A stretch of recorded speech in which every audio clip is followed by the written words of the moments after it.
Passionate, driven, enthusiastic, euphoric. This is who we are as entrepreneurs. But how we leverage these incredible attributes to dream and build businesses that scale and grow is what this podcast is all about. Hello, I'm attorneypreneur Josh Brown, and welcome to Franchise Euphoria.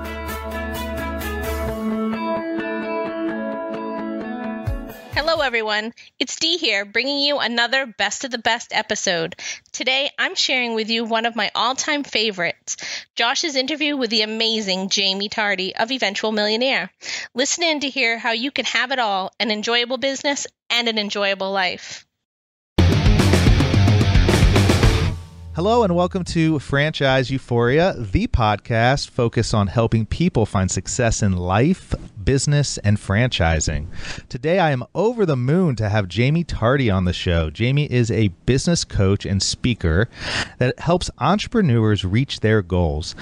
Jaime and I have never met in person, but I consider her a friend and a mentor, as I've had the privilege of speaking to her numerous times. And she was instrumental in helping me get this podcast up and going. Instead of just reading off all of her accolades, which, trust me, there are plenty, I want to start off this show by reading a paragraph from her new book, The Eventual Millionaire, which I believe captures the essence of so many people who are stuck in chasing the wrong dream and provides great insight on how to find a way out. So here it is. Quote, I gave up my goal of being a millionaire while I was figuring out how to love my work. During this time, it wasn't about the money, but about getting to a good place in life. My goal was to find something I loved. I wanted my own business that would grow into something bigger. I wanted to find something where the income was not capped. I wanted to help people. Only later, after finding the work I loved, did I realize I could add that goal of being a millionaire back. However, I want to do it on my terms. I wanted to live this life to the absolute fullest, retire with dignity, and do amazing and wonderful things. I wanted to become a better person by learning to deal with challenges. I wanted to help more people. Wow, Jaime, what a quote, what a book, and how the heck are you? Man, that was a really good introduction. Thanks so much for having me on, Josh. Well, no, that's awesome. I love the book. I love your podcast. I love what you're doing. And before we dive into all of that, please tell the one or two people out there who may not know much about you or your backstory a little bit about yourself. That's hilarious. Yeah, there's only a couple in the world that don't know about me. So the premise of Eventual Millionaire goes like this. When I was 8 years old, I wanted to be a millionaire. And I know that's really weird. I was like a little girl growing up in the middle of nowhere in Maine. And I think it was because my parents didn't really have a lot of money. And I sort of saw that as an outlet at the time. But I remember my mom saying, well, then you should marry a rich man. And I write this story in the book because, at the time, I think I was like 8. And I was like, boys are gross, Mom. I'm going to do it myself. Right? I can totally picture myself as a little kid. And so that really set things up. And that's exactly how I found myself in that paragraph that you just read, right? I had worked so hard for the money and I was technically successful, quote unquote, right? So I had a great 6-figure job. I made just at $100,000, but I got to say 6 figures when I was 22 years old, which was huge. I used to travel around the country. It sounded like I was awesome, apparently. But it turns out I was not happy at all. And it's sort of like that quarter life crisis, right? You've worked so hard growing up, going to school, right? I had just graduated from college and realizing, oh, shoot, maybe I didn't pick the right thing. And so realizing that you're not happy is tough because, again, you've worked so hard trying to change that course. Seems almost impossible when you're there. And thankfully, once you're past that, right now I can look back and go, oh yeah, I'm really happy I did that. But at the time it was ridiculous. And so being able to sort of tell my story and explain to people, because I also paid $70,000 off in debt because I was in tons of debt also, even though I made a bunch of money, and being able to tell my story and help other people realize that, you know, it's not about the money. It's very important. Don't get me wrong. I think we all have to be millionaires in order to retire. Okay. But long term, it's really, really about your life and how important is it to you to live a life that you love? And so that's sort of the story. An eventual millionaire, I like to say, because most people just assume it's about the money. We have t-shirts that say Eventual Millionaire. The book is Eventual Millionaire. Everyone just assumes that it's about the money. But the reason it's not instant millionaire, it's eventual millionaire, right? And so I coined the term eventual millionaire as somebody who has the goal to be a millionaire eventually, right? That makes sense. But they want to do it on their own terms. They want to have an enjoyable life and an enjoyable business, because the people that I talk to in the book and are all business owners. I was a business coach before I ever started this podcast interviewing millionaires, and reading the book, The Millionaire Next Door by Thomas Stanley, which is a great book also, talks about how most of the people that he surveyed were business owners. And so the eventual millionaire sort of encapsulates that, because I really feel like being a business owner gives you that freedom and that life more than just working for someone else, if that makes sense. Oh yeah. Wow, we got some drag racing going on. Seriously, wow, that was pretty good. That was great. Well, so tell me this, Jaime, because I think that it's one thing to come to a decision when you take that job, whether you're out of college or, like a lot of my audience, they're stuck right now in a corporate job. Maybe they've been there their whole career, but never been satisfied, never really either had the ability, had the courage, had the guts to go do what they really wanted to do. But now they've got a nest egg, and now possibly they want to take that opportunity. To me, it just takes a lot of courage to then make the decision and move forward towards that next step. How long did it take you before you realized, wow, I'm not thrilled with the course I'm on, to be able to say to yourself, okay, this is what I'm going to do to make myself happier? Yeah, a lot longer than you would assume, right? Wow, what the heck is today's crazy? I love that. That never happens. I do podcast interviews. Can you just reassure me that you're not riding on a motorcycle right now? I know. I'm cool. I'm on a motor. Yeah, that would be way better. It's so funny. It's a gorgeous day here in Austin, and there's a stop sign sort of close and like a pond next to my house. And so apparently people are, excited about the day too and want to be drag racing. I don't know. I love that. Anyway, side note, right? So I think one of the things that's funny about the question you ask is that you hope it takes an instant, right? Oh, I'm unhappy. Let's do something about it. And it never ever does. I mean, in the people I've interviewed and in myself, my dad always told me to work for myself. And I was like, yeah, but you don't understand, Dad. We have to go into corporate. You have to get a good job. Like the security is there, all that fun stuff. And then my husband for a very long time also was like, you hate your job, quit. And I'm like, you don't understand. I have a stable job. He was a performing artist, and so he had a very variable income. And I was like, I have a stable income. I'm not giving that up, right? Yeah. And even if I hated it, I mean, it got to a point where like I was miserable. I was working so many hours a week. They would call me on Friday and go, oh, you have to fly out this weekend. And I'd be like, I have plans with friends tomorrow, Saturday. It's supposed to be my day off. And they'd be like, well, a customer's really upset, so we need to fly you out there to make them happy. And I'm like, seriously? Like, I don't have any control over my life and my time.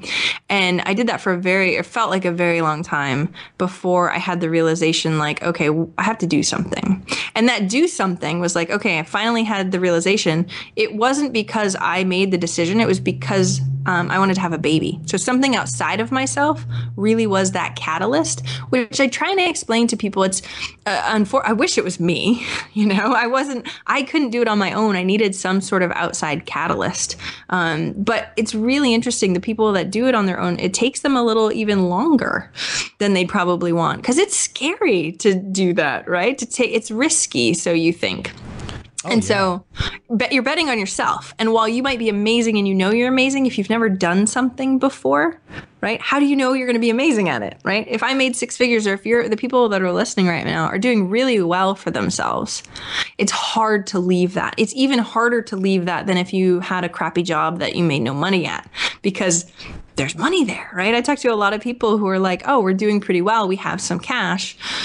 Leaving that feels really weird, not only for what the heck are you going to do next, but also because we define ourselves based on that. When I quit my job, I remember going, well, I was the girl that was really successful, that made six figures, and now I'm not. And that was a really hard challenge for me, actually, to tell you the truth. I was like, that was part of my identity. And when I sort of stripped away that was really hard to deal with too. So there was a whole bunch of pieces that you kind of, as you're going through, crop up and you're like, oh no, this is hard. It probably took me a good year and a half before I actually quit my job. And that was only after, paying off all my debt, $70,000, and having a baby and having 6 months of expenses in the bank before I was like, okay, I think at least if I quit right now, I could have a whole year, because my husband was working. So we had, almost a whole year included if we used our entire emergency fund. And that was enough safety for me to finally go, okay, I'll bet on myself for a year and we'll see how it goes. And so it took a lot longer than I ever wanted it to, but at least I did. And I think that's what matters. Well, and I think an important point on what you're talking about is that you did it in a smart way. I mean, you didn't just haul off and just say, nope, I'm not traveling this weekend. See you guys. I quit, and just try to do your own thing. I mean, you had this thing mapped out. You planned it out, and you paid off your debt, saved up money, and then put yourself in a position to move forward. And I think that's an important point, because a lot of people don't do that. And a lot of people just hear success stories like yours and others, and they get the false notion that just winging it is the way to go. And while some people do that and they have great success, and that's kind of inspiring and it kind of gets people going, it's really not the preferred method, I wouldn't say. Well, and they don't tell you about the sleepless nights and you know what I mean, all that stuff that goes along with that too. Success stories are really easy to hear after the fact, right? Look at all those people that didn't. I'm a planner just in general. And so, yeah, I wouldn't have been able to feel safe if I didn't set myself up that way. Now, the interesting thing is I get this question a lot. I'll ask a question to myself, right? I get asked about the millionaires, because millionaires seem like they're riskier than other people, right? Is it that they're riskier, or are they entrepreneurs that are willing to take more of a risk? And I don't think so at all. A lot of them that I interviewed did the exact same thing, right? When they quit their corporate job, they really set themselves up. Only a handful did what I consider risky, like putting up the house and not really having anything as a backup plan.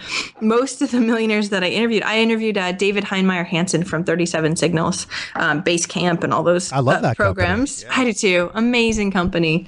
And he was like, do not put your house up. Like, that's dumb. So he's like, calculated risks are one thing. And I feel like mine was a calculated risk, right? I had really planned on what it would look like, contingency plans. I was still scared. So, my fear was I'll end up in a van by the river or something. And then was like, okay, well, I have parents who will probably take me in before I end up in a van by the river. And so you start like backing it up. And I think having that and realizing after interviewing, 140 plus millionaires, that the reason why they're good is they know their value, right? They bank on themselves and are willing to do whatever the heck it takes in order to get there. So as long as you have that piece of mindset, even if you don't know exactly how you're going to get there yet, you're really committed to yourself in figuring it out and doing whatever the heck it takes to do that. But also making sure that it's a calculated risk, right? If it sounds too good to be true, probably is. That's still a cliche, but it still makes sense, right? Well, yeah. I mean, Dan Miller, our mutual friend, who we talked about off air a little bit as well, but I've heard him say on his show, and I think it's so true, where, he gets a lot of people who will ask him about, oh, how do I risk this? How do I risk this? And he likes to make the analogy of, a risk is, going to Las Vegas and betting it all on, red or black. I mean, that's just a risk. He's like, but when you're life planning like this and you're talking about making a transition, you're doing calculated assessments. And so there's risk involved, but it's a calculated risk, as you said, and it's not irresponsible. And there's risk every day when you go to your corporate job. I mean, exactly. You think you're safe. Somebody else makes the decision on your life with something like that. And it's happening more and more and more. It's just a feeling of, feeling that safety. But I think it's important that, obviously people understand too, and I don't know what you think about this, Jamie, but I know, even with myself, I mean, look, there's days, and I love being an entrepreneur. I love having my own businesses. Love it, love it, love it. But there are certainly days where you sit there and go to yourself, gosh, it would be nice to know that I'm getting that check every 2 weeks. Definitely. It would be nice to know that, my benefits package is, X, Y, and Z.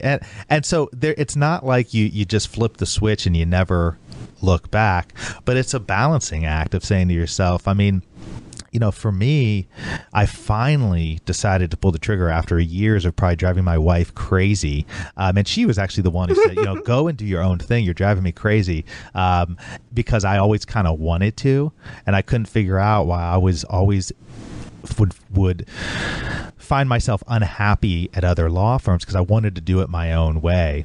And so finally just, being able to do that was magical, but it takes time. And it's like people talk about, the 10-year overnight success, right? I mean, it's exactly. And it's not all happy times when you're doing it either. I mean, I think that's a huge point that you make of going, yeah, sometimes you're like, wow, this kind of sucks, right? And a lot of entrepreneurs, especially when we talk about success stories, we don't like to talk about that stuff because we want these people to be able to do it. And when you start telling them the truth, maybe they won't do it. No. But it's totally worth it 1,000 times over because of, I mean, if this is the type of person you are too, by the way, if you are extremely happy where you're at in corporate, don't get me wrong, stay there. We need people like you. I hope that you get weekends off and nobody makes you go anywhere on the weekends, right? But if you're not, and if you're unhappy and you can't figure out what that thing is, right? Most of the time you know in your gut what it is. It's just that it's hard to make that decision. Like you said, right? You had your wife reminding you over and over and over again. And I had my husband doing the same thing. And I was like, no, you don't understand. Because apparently I didn't take good to criticism. But being able to have somebody that supports you call you out on some of the stuff that you know is true is way easier to sort of see that as being true. Instead of you being stuck in your head like, I'm not good enough. I suck. You know what I mean? Who do I think I am? Like all these questions come up just because we're human, and they do. Even if you're super successful in the corporate field, if you've never done it before, it's hard to know on whether or not you'll be successful. Yeah. And so knowing that going into it and talking to people and listening to stories like this, of course, of going, yeah, I sucked before and I didn't know what the hell I was doing. Yay, but I did it. That's good, right? I think that's one of the biggest pieces that you can start doing. Start surrounding yourself. We started talking about mastermind groups. Start surrounding yourself with people who want more, who are more like you, similar, like-minded people. And then you won't feel so crazy or like you suck so much because you'll start going, oh, wait, I'm kind of like them. And maybe they're more successful than I am in terms of that stuff. And so you start taking those incremental changes. And don't worry, it's a process. If you're not there yet, as long as you keep your eye on the prize and that's what you want, even if it takes you 5 years, you're still moving forward in that process, no matter how slowly, until you're comfortable with whatever that risk is, even if it's slight, that you're going to take. So don't kill yourself trying to figure this out in 10 days or anything like that. Just know that it's a process that you're on right now. Well, I love how you mentioned process because, of course, here at Franchise Euphoria, we are all about process. Oh, yeah. And tried to, implement systems and so forth. You talk about how Eventual Millionaires put the process of making money in perspective. What do you mean by that? So, okay, a lot of the times people will go, I want money, right? And it's all about the money. And being able to sort of take a step back, or I don't know if you probably know a lot about this, but thinking about like the E-myth, right? Working on your business instead of working in your business. I like to have people do the same thing with their finances and in regards to money, because I think one of the things that's really important is we get so caught up emotionally into money and what it is and worth. And maybe even you're the type of person who are like, money's dirty and all the people that have lots of money are dirty. I mean, hopefully you're not, because that's a limiting belief, but really paying attention to what we have in our heads, because these are all just perspectives, right? And being able to instead look at it as a numbers game and a process, and being able to go, okay, instead of being in it all the time, right? Oh, I need money. I don't have enough, blah, blah, blah. You look at it logically and outside of yourself and the way that things are going and go, okay, logically, what would this look like? If I were to set this up in a way, making it easier, make the decision once, have it be one of those things. I mean, that's what I tried to do at the beginning of the book, is sort of show you my process for dealing with your money so you can control your money instead of your money controlling you. And I think the money controlled me for a very long time. It made my choices for me. It did things like that, oh, well, I have to do this because I need the money, or I can't do that because I don't have the money. And being able to instead flip the switch and be like, I make the choices, right? My money doesn't make my choices. I make my choices. That's a huge shift. And I try and get as many people as I can to sort of start understanding what that is, so that way they can make that shift too if they're not there already. So how do you actually make the money decisions in your business? Because, obviously, as we're touching on right now, having practical, effective, and efficient systems for your business and understanding your own limitations as an entrepreneur, as a business owner, go hand in hand to having long-term success. But gosh, it's much easier said than done. Do you have any tips for people out there who are right now sort of feeling that pressure of they've got 10 million things going on, they're trying to keep things juggled and just keep things up in the air? How do you go about taking sort of a self-assessment of yourself and then actually implementing systems in a smart way? So I'm a business coach. I do this with people all the time. So let me give you some tips, right? Because I think some of this stuff is, like you said, easy to sort of be like, yeah, that's a good idea. And then implementation's a little bit harder. So a couple things that I do, I'll give you one or two things that I do, and then I'll give you some stuff that I suggest for other people too. So personally, having to do with finances, I need to know what my strategies and my focuses are for the year or the 6 months or whatever it is, before I can make money decisions. Right? You just need to know what that focus is before you can make any money decisions. Otherwise, you're taking a shotgun approach. And I think a lot of people do this, especially newer entrepreneurs in general. But when we go, oh, that was a good idea, I heard this. Oh, we're like squirrels, right? We're like ADD going squirrel. Right? It's one of those things where it seems like a good idea and then we don't measure it either. So maybe we try marketing tactics and we're like, oh, let's try this marketing tactic.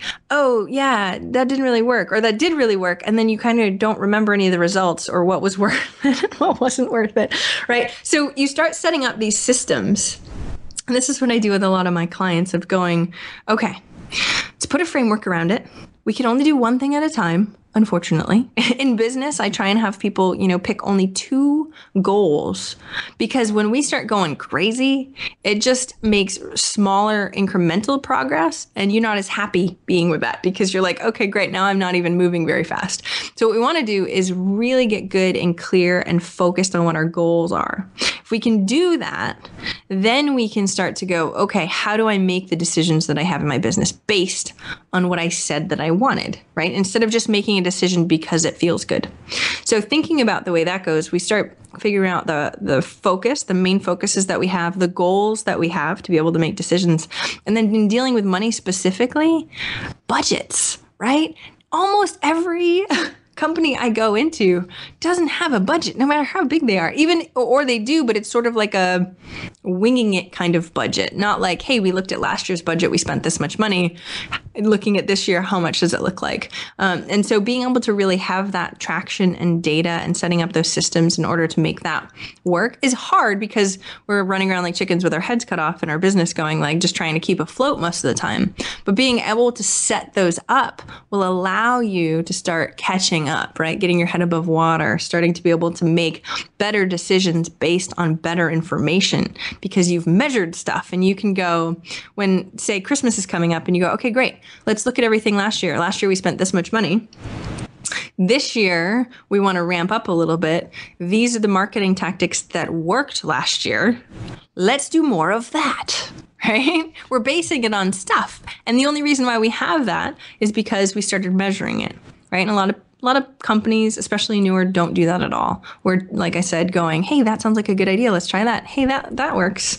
Let's do that, instead of really coming from a basis. And so being able to sort of systematize the way you run things, makes it so you don't have to make as many decisions every single time. You know this, Josh, right? It's so funny. You go into businesses and I look at it and I go, you're making a new decision for the same thing every week or every month. Whereas if you put a process in place, you will not have to be making that decision. It'll already be made for you, or your employees will know what it is, or something like that. So being able to have that piece takes your decision-making capacity way lower, thankfully, because entrepreneurs, we only have so much capacity for decision. I know, because when we moved, we just recently moved to Austin. So we moved to Austin. I had the book launch 2 weeks later. We sold the house beforehand. So we were like pretty much homeless, living with friends. We were sold everything we owned. I spoke in Vegas for a week while we were homeless. And then we went on a Disney cruise because my husband performs there at the same time. And I'm going like, there's way too many decisions in that. Like, where are we going to live? Number one, like all of these things. My brain was fried, especially after the book launch when everything went crazy. God. I was like, how many decisions did I make in the past month and a half? It was ridiculous, seriously ridiculous. And so I could tell at the end, my decision-making skills were not as good as when I was feeling good and fresh and felt like I had something to go on. So being able to even pull that out, think about how many decisions you're making and how we can stop that a little bit, make one overarching decision so we don't have to continually decide. That's what having budgets and doing all that fun stuff in your money. If you've decided in advance when that, even in your personal life to make a decision, when you're at the checkout and you're like, ooh, this looks good. If you've already had that plan in place where you're like, yeah, I'm not going to buy any extra crap this week. Like that's just not in the budget right now. Then you don't do it. Right? The decision's already made for you, so you don't have to worry about it as much. Well, sometimes you do, but most of the time you don't. Well, it's like you'd mentioned Michael Gerber, who obviously I love him. I love his book. It changed my life, The E-Myth Revisited. But I heard I watched a video on YouTube from like years ago that he gave us an amazing presentation. It was like 30 minutes long, and I think it was from the 80s, and it was great. But he was talking about, he said something to the effect, and I'm paraphrasing here, but it was like, people go into business for themselves, and then a lot of them realize that they're working for an insane person. Themselves. Mm-hmm. Exactly. They're working for the worst person in the world, themselves, because they don't know what to do. They don't know how to do things. They're like you said, you're scattered. You're all over the place. So I think that's really, really great advice that you gave, and more people should do that. I think it's difficult when you're first starting out because a lot of times you just don't know. You don't have that track record, right? I mean, you don't have that measurement, but certainly, you should err on the side of being conservative, I would think, when you're first starting out. And then at the end of a year, at the end of a quarter or a couple quarters, take a look back, and now at least you have something to measure things by. Exactly. And the funny thing is since we were talking about risk before too, the people I interview are able to risk a lot more, or what looks like a lot more, right? Putting somebody who has a net worth of, $300 million plus is like, yeah, I'll totally put 10 grand on anything, right? Like 10 grand is almost nothing when you're thinking that huge. And so their decisions are different than the decisions that we make and what we're doing based on that side of the coin too. And so, but you won't be able to get there until you make the decisions now that are really important. So we're all growing as people, right? And so as you start moving forward, things start changing. Yes, you can risk a little bit more because you can bet on yourself probably a little bit more. And that, again, is all just a process. Well, and so, I mean, you as a business coach, you have to, I imagine, deal with mindset so often. I mean, mindset plays such a key role in the ultimate success of a business owner. I mean, what are some effective ways that you found to help business owners maintain a positive outlook during the most trying times? As we know, it can be difficult. Totally. Yeah. And you can't just go, hey, look at the bright side, right? Like, doesn't always work so well. It's hard because you have to sort of define it though too, because thankfully I work with some amazing people, and being able to work with these utterly amazing people who have positive attitudes in general is very different, right? Than trying to work with someone who is depressed anyway and trying to pull them out of that. So they're coming from probably usually a good mindset in general as far as a positive attitude. So they got a really good place to start. But yeah, everybody gets down once in a while, or you try something and it doesn't work the way you wanted it to. I mean, me too. I have a business coach and sometimes she's like, and that's okay, Jamie. And I'm like, yes. Okay. I know that's okay. A couple of the things that I try and do for clients is remind them of the vision, right? And to really show them, especially if we have a long-term vision in 5 years, how much does this really matter? The thing that you're going through right now, how much does it really, really matter? And I like to ask my clients, do you think you'll remember this 5 years from now? Right. And so if it's something like you lose 2 clients and you're like, oh my gosh, now I'm a little scared or whatever it is. And and like right now it feels really important, but 2 clients later, when, next month, maybe you'll get 2 new clients. You'll be like, oh, I don't know why I was really worried. I'm all set now, right? And 5 years from now, you won't remember that at all. So I either do that side of the coin of going, you know what? It's really not that big of a deal in the long run. Yes, you definitely have to work hard and get past it right now, but you will, because the people I work with are amazing people. So I can wholeheartedly say, well, you're going to get past this because this isn't going to stop you. And then move through it anyway. And then the other piece I like to do, I do this for myself mostly because I'm a big, I love like astrophysics and the universe and all that stuff. And realizing how insignificant we are, which is kind of funny, makes me feel better, to tell you the truth. So like I was thinking about it the other day. I know I am the crazy, insane person I'm working for, but I remind myself of this. I've tried it with clients before. It doesn't hit the mark as well as it hits for me, but I'll say it anyway, just in case. Because when you're looking at you and in your head, you are the most important thing, right? The thoughts you think, the situations you're in, it's sort of the what's in it for me, we care about us because we have to care about us.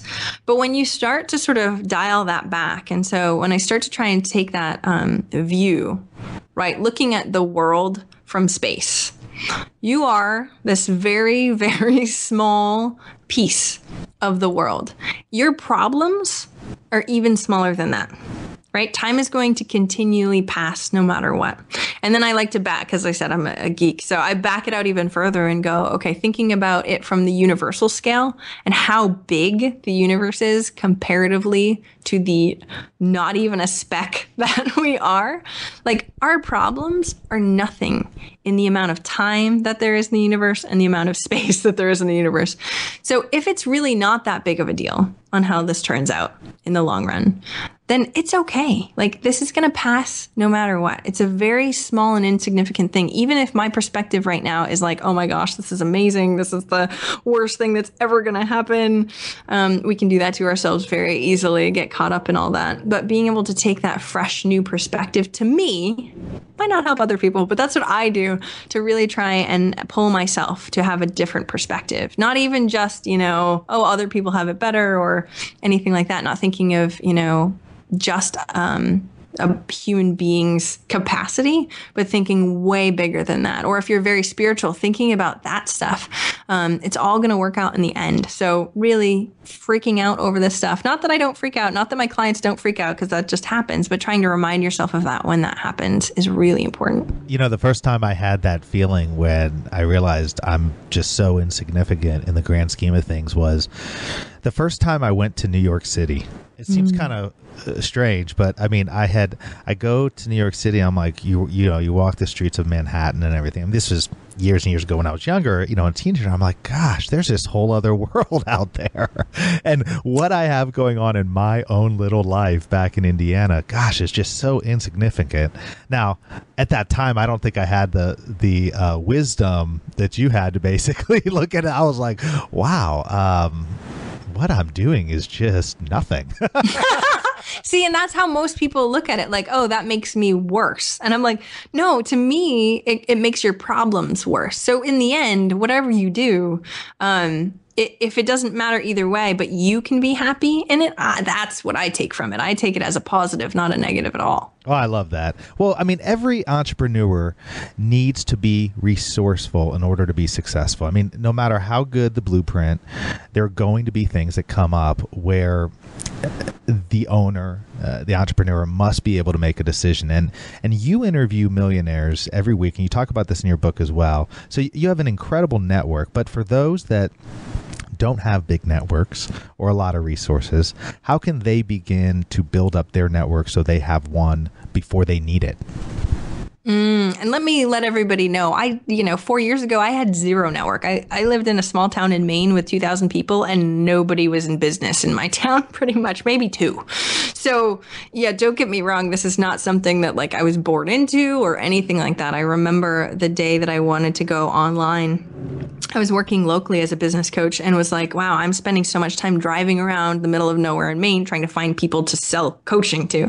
And I figured since I'm a huge geek and have a degree in IT, I would go online. But again, no real network anywhere. And being able to go, well, great, what do I do in order to start cultivating that? Thankfully, we have the internet. Like nobody has any excuses. Doesn't matter where you live. It doesn't matter anything like that. You can go to a coffee shop and get internet. So you can grow your network insanely from very small incremental things. So like one of the very first things I did was start a mastermind group of people that I didn't even know, but were much better than me in business, and asked them to be a part. And I mean, it took a little bit, but a whole bunch of people said yes. And then they had amazing networks too. And in a mastermind group, like we talked about a little bit before, people are really there to help support you. So thankfully, since they were supporting me, it was almost as if their network was supporting me too. So they would refer people. So being able to have like a mastermind group or something like that where you share those resources, you could start a mastermind group in a week and triple or quadruple, depending on how many people you have. If you have 4 other people in your group, you can quadruple your network to so many more just because of these introductions. The other thing that I try and do is introduce people that I already have in my network to try and build up those threads a little bit stronger. So seriously, at least a couple times a day usually is when I'm doing introductions. It's insane how many introductions I have in my inbox right now, especially because I just moved to Austin. So everybody's connecting me with other people. And then how many I connect with. I mean, I have 3 right now on my agenda for today to send out to introduce. Actually, a couple of them are millionaires to millionaires, which is really interesting. And so being able to do small things like that definitely add up over time. It's not like you're going to have these crazy friendships that have been built in a week, but you'll definitely be able to start putting those pieces together that will really create those resources. Because I agree. I mean, your network is a huge piece of what it is, and what they can refer you to for resources and all that fun stuff really makes a huge difference in business. Well, and I think that when people ask me that question as well, I think in this day and age with obviously the internet, the online space, and the accessibility of everybody, I tell people, look, there's really 3 things you need to do if you really want to start building your network. You got to ask. You got to just reach out to people. I mean, it's like, how did I get you on this podcast? How did I get any guests on my podcast? I didn't know them before. With the exception of a couple, I just reached out and asked. You have to do it in, I think, an authentic way, and you have to follow up. So I just really think doing that, gosh, you can build up a network fast now. And I don't know, what you think about this. I know you have to run in a couple minutes, so I just have a couple more questions. But I just think where everything's going online and with small businesses, I mean, people are always wondering, oh, what's the next tactic? Oh, how do I do this? How do I build up my resource? How do I build up my network so I can do X, Y, and Z? And I think the answer now, you got to engage, but you have to engage in a very authentic way, really being yourself. Sorry. That's hilarious. Is that a cue for me to stop talking? Yeah, I have a little button here, Josh, and I'm just pushing it whenever. I love that. But I mean, I just think that's where it's so easy now that it's almost overlooked, right? I mean, but some people just aren't outgoing like that. I mean, I think you kind of have to have a little bit of the go-getter in you to go out there and reach out and ask people. But you can really build up a network now for cheap and build up, because it just takes, like you said, I mean, with a mastermind group with a couple connections, and then they make connections and they make connections on top of that. It's amazing. Just like with money, the compounding effect. Yeah, right? Exactly. And I just interviewed a guy, his name's Nick Webb, and he's a futurist. And it's really interesting to chat with him about like 3D printers and all that. And I was asking him, like, what does the next, 10 years look like, 20 years look like in business? And this is what I think, and this is what I'm sure you think too, is that those communities, everything's getting smaller. in terms of how we reach out, how we talk to people. We can talk to people with Google Hangouts across the world, right? And thankfully, because we're doing some amazing things in technology, and being able to know in this vast world, as we were talking about how amazing and vast this is, to find those people that are like-minded. Because what we want as humans is connection. Right? Yes. That's one of our core things that we need. So whether you're an introvert or an extrovert or whatever, we need these connections. We might go about getting them a little bit differently, but thankfully now having these connections, like we were talking about before, having these communities that we can be a part of people that have like minds, that's the stuff that's going to change the world and change business, right? So if you can get all these people, some people say like one person can't do very much, but you get like-minded people in a community that really have a voice. I think that's where things are going. And that's what Nick Webb was saying. He was like, communities for businesses are going to be where it's at. It's no longer about advertising. It's not going to be like, hey, Coca-Cola, go buy this stuff. It's about how do we together connect and how do those connections work? And that's how we're going to make our buying decisions way more, right? If somebody in your network recommended something and you solely trust them, well, then you're going to say yes to that. Probably even on Yelp, right? We're doing this already on Yelp. We don't even know these places and we're like, I want that one because all these people said that they wanted that too, right? And if they're like-minded, you start reading the reviews. If they're like-minded like you start to add it all up. And I think seeing those pieces, that's what's going forward in the future.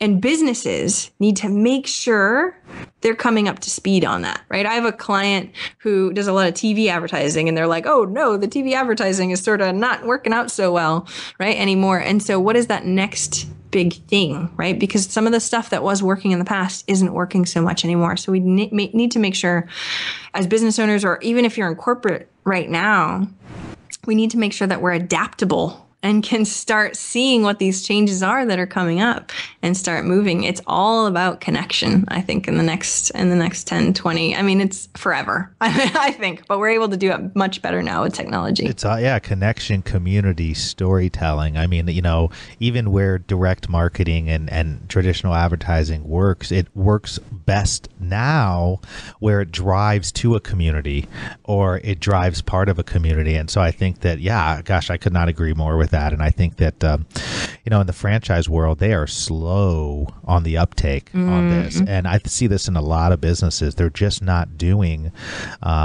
enough right now and not focusing enough on it. I mean, at the end of the day, business, the internet didn't reinvent business, right? I mean, people do business with those they know, like, and trust. And now, though, I can find somebody I know, like, and trust, like yourself, who I've never met in person, or somebody in China or Tokyo, or wherever it may be. So it's these hyper localized networks and not localized by geographic. There really are no geographic boundaries anymore. So I completely agree with you. I think that the businesses that are smart enough to realize that are going to be the ones that really prosper in the future. I agree 1,000%. Hopefully we're here helping people start trying to think a little bit differently, because that's the way things are going. I hope so. Jamie, you have been awesome. It's been great to interview you. I know we could talk for a long, long time about all this. I mean, take a minute to tell people where they can get the book, because the book is just really, really good. And there's just so many good pointers in it that it's hard to capture in this interview, but also where they can find you and other things you have going on. Of course. So two different sites. One is my main site, which is eventualmillionaire.com, and I have all of the millionaire interviews there for free. They're all on video. You can take a look. There's transcripts there too, so you can scroll through all that. But if you want to get the book, which is sort of accumulation of all of those interviews and like what millionaires think about goal setting, what they think about fear. I talk about at the beginning of the book my story and what I did financially in order to pay off all that debt and all that fun stuff. And so you can get that book at eventualmillionaire.com. I know, very creative URL, theeventualmillionaire.com. But the other thing that's on that site is the starter kit, which is all the worksheets that are compiled in the book. You can actually download them. So if you want to know how to ask someone how to be in your mastermind group, because we talked about that just a little bit, there's a template that's in the book, but you can download it on that starter kit right now. So if you go to theeventualmillionaire.com, you can get the book there and also the starter kit for free. Well, that's fantastic, and I'll also put a link up in the show notes once this goes up, so that people can go there and get the book as well. And thank you again, Jaime, and I know we will definitely stay in touch. Awesome! I can't wait to meet you in August in person. Yes, the podcast movement. That is going to be what a great event that's going to be. I think it's going to be fantastic, and for anybody out there who's thinking about starting a podcast, look up the podcast movement that's going to be in Dallas, Texas in August, right? Yep. And it's going to be hot, so just be prepared. Yeah, it will be hot, but it'll be a great event. So thanks again, Jaime. Thanks so much for having me on, Josh. I really appreciate it. Yep.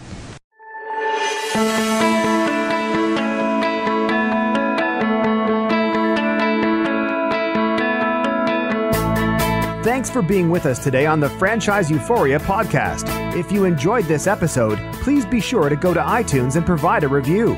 Also, please remember that although Josh Brown is a licensed and practicing attorney, nothing contained in this podcast should be construed as legal advice, because it is not. The information contained in this podcast is general and educational in nature, and none of it should be relied upon as legal advice. That being said, if you have questions for Josh and would like to contact him, please email him at josh@franchiseeuphoria.com. Thank you so much for listening, and we hope you tune in to our next weekly episode.